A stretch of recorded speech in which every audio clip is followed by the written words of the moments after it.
Assalamualaikum warahmatullahi wabarakatuh. Saya Ustaz Fahmi Zaki Maskuri dari kelas PAI 5A ingin menjelaskan hasil dari rangkuman buku yang berjudul Pendidikan yang Berkebudayaan. Buku ini diciptakan oleh Yudi Latif tahun 2020. Yang pertama, pendidikan yang berkebudayaan. Pendidikan yang berkebudayaan ini ada histori, konsepsi, dan aktualisasi pendidikan transformatif. Buku ini merupakan sebuah disertasi intelektual yang mengkritisi sistem pendidikan nasional. Jadi yang pertama, ada histori. Histori ini sejarah adanya pendidikan. Secara histori ini, gagasan sangat erat kaitannya dengan sistem pendidikan nasional yang ada di Indonesia, khususnya dengan pemikirannya Ki Hajar Dewantara. Ki Hajar Dewantara ini berjuang untuk pendidikan yang memerdekakan dan berakar pada kebudayaan nasional. Konsep utamanya budi pekerti. Yani apa itu budi pekerti? Budi ini cipta, rasa, karsa, pekerti, daya, dan raga. Jadi budi pekerti ini banyak memberi pengertian kepada kita. Budi pekerti ini bisa disamakan juga dengan budidaya atau budaya. Dari inti pendidikan sendiri ini adalah pembentukan karakter atau budi pekerti yang berlandaskan budaya bangsa. Jadi kita berpendidikan itu walaupun berpendidikan sudah zamannya sudah global modern, tapi tidak lupa kita berpendidikan dengan berkebudayaan. Jadi tidak melupakan budaya.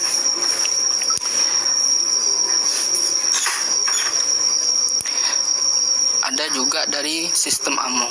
Sistem amung ini ing ngerso sung tulodo, ing matya maun karso tut huri handayani. Jadi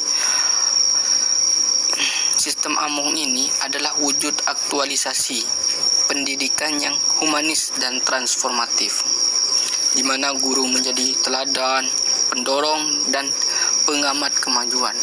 Jadi seorang guru ini menjadi teladan. Teladan itu suatu contoh bagi semua siswa-siswa yang diajarnya. Jadi dari perilaku, sikap, dan kecerdasannya. Jadi guru itu harus bisa menjaga sikap, cara bicara, dan lain-lainnya. Karena guru ini sangat menjadi contoh bagi siswanya. Ada salah satu pendapat yang mengatakan siswa itu adalah cerminan dari gurunya. Dan juga guru ini jadi pendorong. Maksudnya pendorong ini, guru ini menjadi salah satu alasan siswa itu bisa pintar dan cerdas. Alasan, bukan yang membuat pintar atau yang cerdas, karena kepintaran atau kecerdasan dari seseorang ini itu semuanya dari Yang Maha Kuasa, dan ada juga yang dari usaha, karena setiap manusia ini mempunyai IQ dan EQ masing-masing. Ada yang IQ-nya tinggi tapi EQ-nya rendah, ada yang sebaliknya begitu. Jadi guru ini harus jadi pendorong, penyemangat bagi siswa untuk siswa ini menjadi semangat belajar dan akhirnya bisa pintar. Dan yang terusnya, guru ini juga jadi pengamat kemajuan.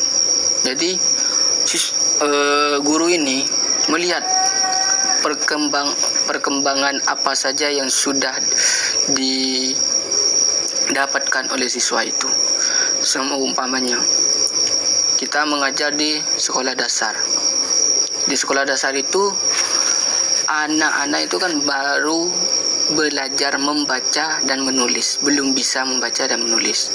Jadi guru itu mengamati, oh ini anak ini sudah bisa menulis kata seperti ini, oh anak ini sudah bisa membaca kata ini. Guru tugasnya mengamati itu. Apa manfaat dari pengamatan ini? Guru mengamati siswa itu untuk bisa memajukan seorang siswa. Jadi ketika siswa sudah bisa menulis atau membaca, kita sebagai calon guru harus bisa melangkahkan ke langkah selanjutnya untuk mengembangkan siswa tersebut menjadi pintar dan cerdas. Pada masa kemerdekaan, seterusnya pada masa kemerdekaan dan Orde Baru ini, pendidikan di Indonesia seringkali didominasi oleh orientasi dan teknis ekonomis yang dikritik karena menjauhkan peserta didik dari akar kebudayaan lokal dan nilai-nilai luhur. Konteks kekiniannya, munculnya kembali diskursus ini seperti melalui karya Yudi Latif ini adalah respon terhadap tantangan era digital dan globalisasi. Tujuan dari buku ini adalah menyiapkan generasi dengan karakter dan kapabilitas yang generalis dan kultural agar mampu menciptakan sistem masyarakat baru yang unggul dan modern, bukan hanya menjadi pengguna teknologi semata. Jadi era tantangan di pendidikan sekarang itu adalah era modern dan globalisasi. Kebanyakan anak sekarang terlalu mengandalkan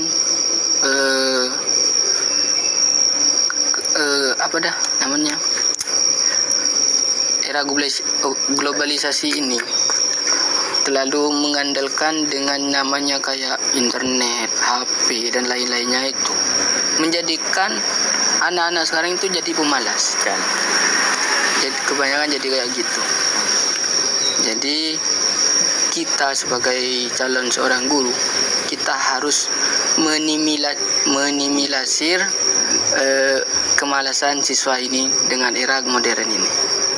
Gimana caranya kita bisa membangkitkan semangat siswa untuk belajar dan membaca lagi.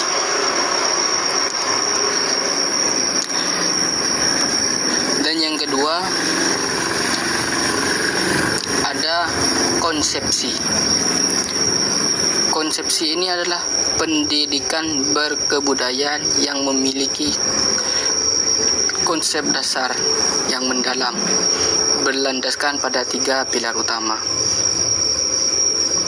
Yang pertama ada pilar kultural.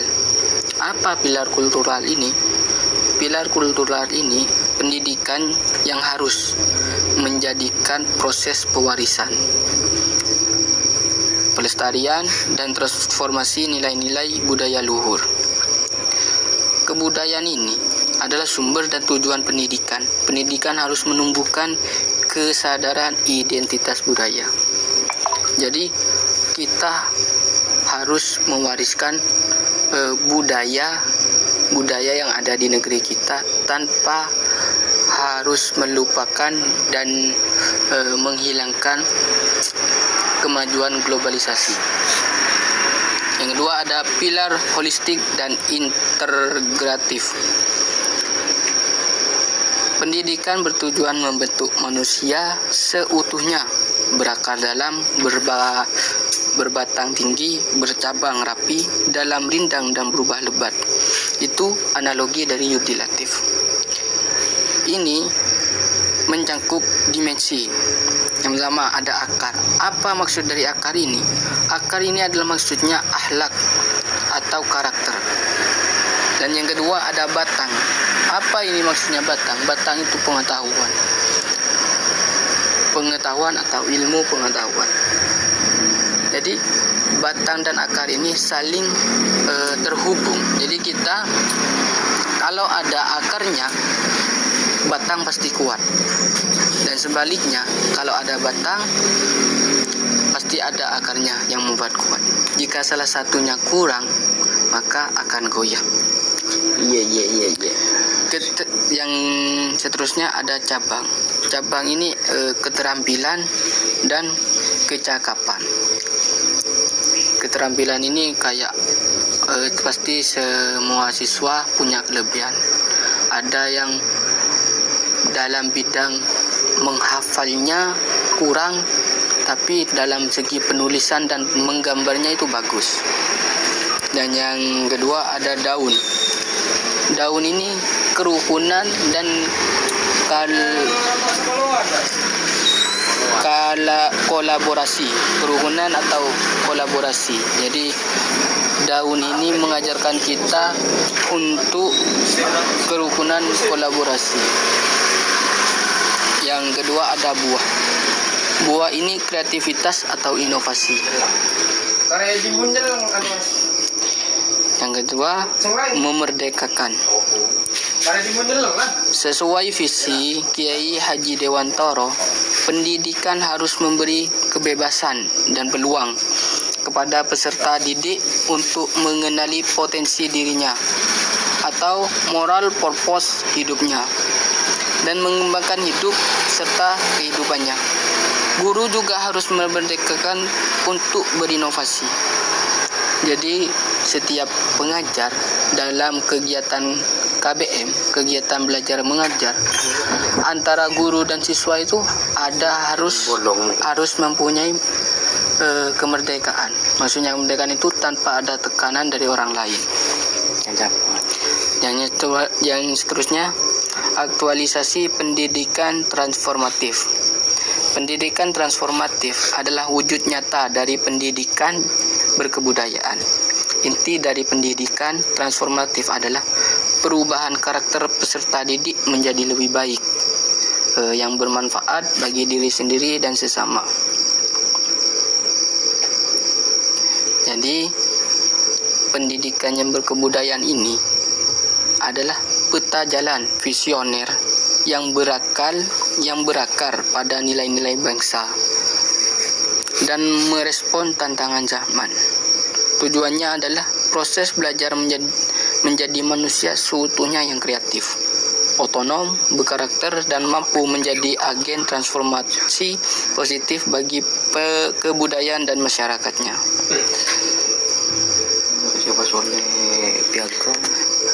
Dan seterusnya, histori akar, masalah dan krisis pendidikan kontemporer. Bagian ini membahas profil dan sejarah panjang pendidikan di Indonesia di masa kolonial hingga masa kini yang menghasilkan krisis.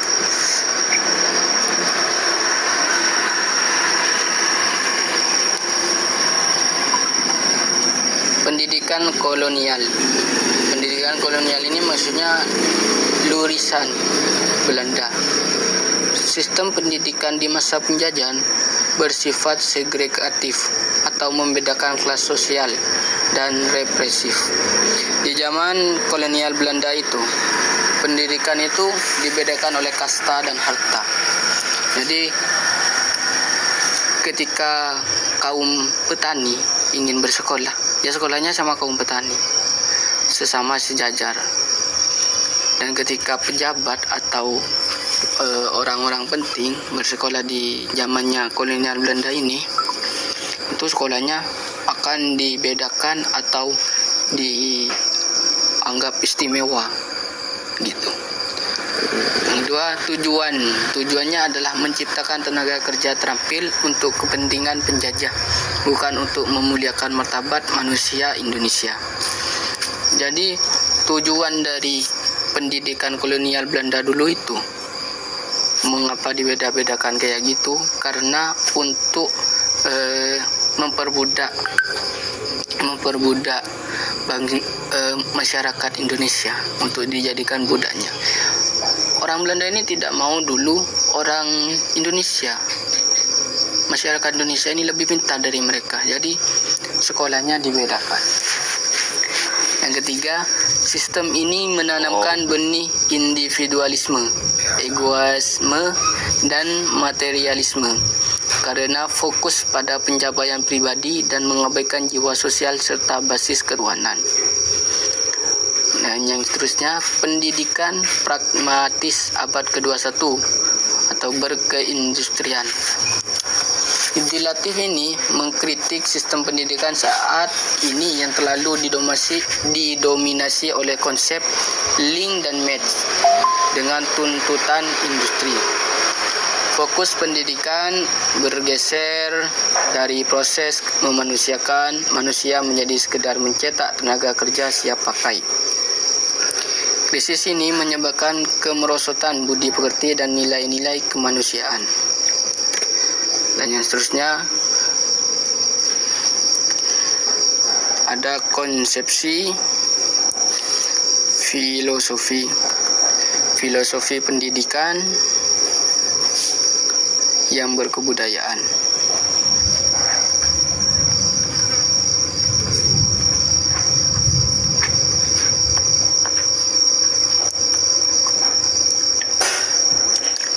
Jadi konsepsi filosofi berkebudayaan ini, inti dari filosofi ini adalah menjadikan kebudayaan sebagai konteks, sumber, dan orientasi dari seluruh kegiatan pendidikan.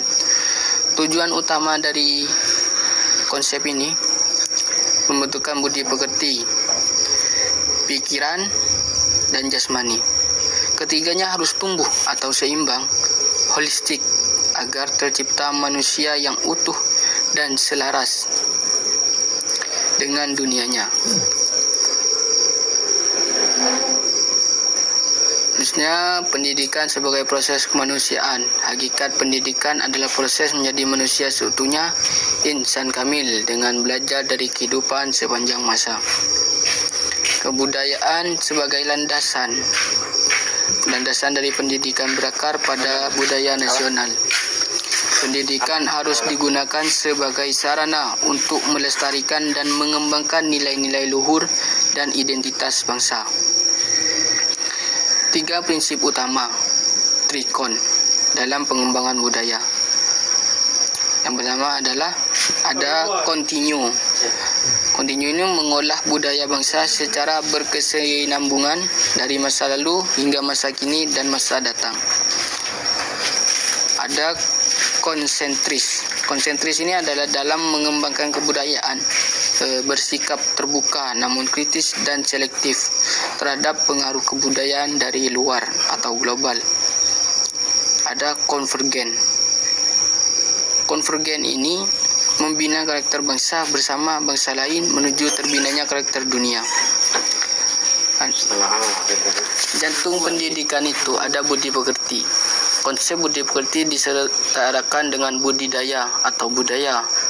Ada yang budi dimensi batin meliputi cipta, pikiran, intelektualitas, rasa, perasaan, dan karsa kemauan. Ada pekerti atau dimensi lahir, berhubungan dengan daya, tenaga, raga, dan keterampilan.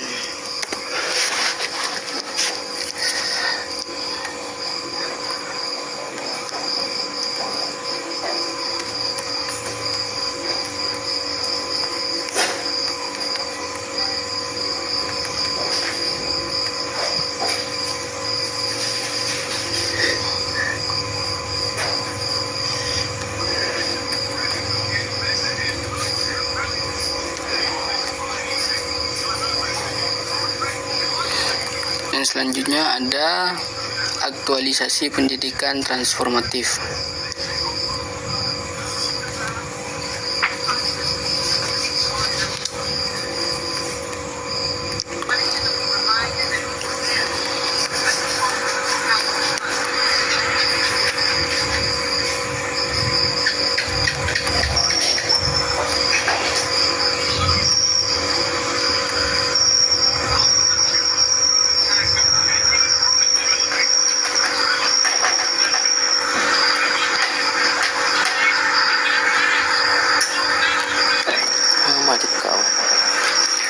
Jadi aktualisasi pendidikan transformatif ini ada 3 bagian. Ada visi transformasi peradaban, menciptakan manusia utuh dan otonom, dan pentingnya penanaman nilai.